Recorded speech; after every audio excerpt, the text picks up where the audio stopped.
সূরা ফাতিহা ৭ বার পরে তেলে ফু দিয়ে নাভিতে দিয়ে ঘুমালে কি হয় জানলে আপনি অবাক হয়ে যাবেন।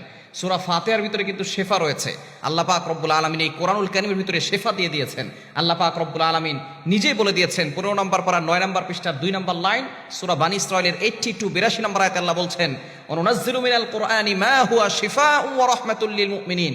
আমি আল্লাহ তাআলা এই কোরআনের ভিতরে মুমিনদের জন্য শেফা এবং রহমত রেখেছি। আল্লাহ পাক রব্বুল আলামিন মুমিনদের জন্য এই কোরআনটাকে শেফা স্বরূপ রহমত স্বরূপ নাজিল করে দিয়েছেন। সুতরাং সূরা ফাতিহার ভিতরে শেফা রয়েছে। সূরা ফাতিহার ভিতরে কিন্তু শিফা মিন কুল্লি দা, সকল রোগের ওষুধ আছে। সূরা ফাতিহাকে বলা হয় উম্মুল কোরআন, কোরআনের মা বলা হয়। সুবহানাল্লাহ বিহামদি। অর্থাৎ কোরআনের ভিতরে যা কিছু আছে তার মূল সারাংশ আল্লাহ তাআলা সূরাতুল ফাতিহার ভিতরে ঢুকিয়ে দিয়েছেন।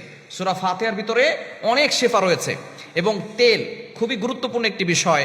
আমাদের পেটের ভিতরে অনেক সমস্যা থাকে, অনেকে কুফরি জাদু করে। সুতরাং সূরা ফাতিহার ভিতরে শেফা আছে। আপনি তেলের ভিতরে, আয়ুর্বেদ শাস্ত্র যারা আছে, চিকিৎসা বিজ্ঞান, তারা বলছে তেলের ভিতরে নারকেল তেলটা ব্যবহার করবেন, তাহলে বেশি উপকার পাবেন। এবং অন্যান্য তেল ব্যবহার করতে পারেন, তবে নারিকেল তেলে বেশি উপকার পাওয়া যায়। যদি আপনি নারিকেল তেলের ভিতরে সূরা ফাতিহা ৭ বার পরে ফু দিয়ে সেই কিছু তেল, কয়েক ফোঁটা তেল, ২ থেকে ৩ ফোঁটা তেল যদি আপনি নাভিতে নিয়ে রাখতে পারেন, ১ নাম্বার আপনার পেট ব্যথা আল্লাহর রহমতে ভালো হয়ে যাবে। সূরা ফাতিহার ভিতরে যে শেফা আছে, এটা যে কত পাওয়ারফুল একটি দোয়া আপনি বুঝতে পারবেন। কোরআনের মুজিজা আপনি জানতে পারবেন।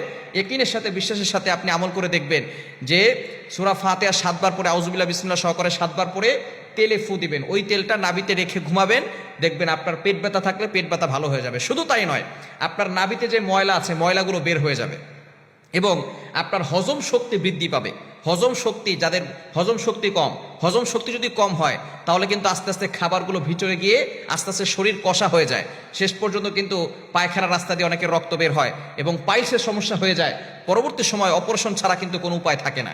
এজন্য হজম শক্তি যাদের কম, এই তেলটা যদি পানিতে সূরা ফাতিহা পরে ৭ বার পরে তেলে ফু দিয়ে সেটা যদি নাভিতে রাখা হয়, এভাবে ঘুমালে দেখবেন আপনার হজম শক্তি বৃদ্ধি পাবে।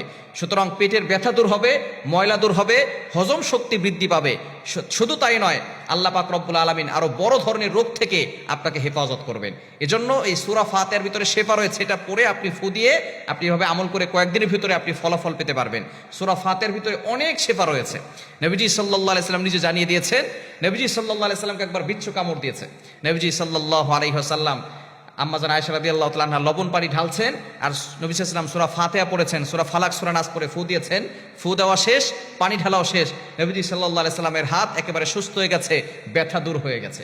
সুতরাং এজন্য আমরা ইয়াকিনের সাথে, বিশ্বাসের সাথে যদি আমরা আমল করতে পারি, অবশ্যই আল্লাহর পক্ষ থেকে সাহায্য আসবে। ইয়াকিনের সাথে আমরা আমল করব। সূরা ফাতিহা ৭ বার পরে পানিতে ফু দিয়ে অবশ্যই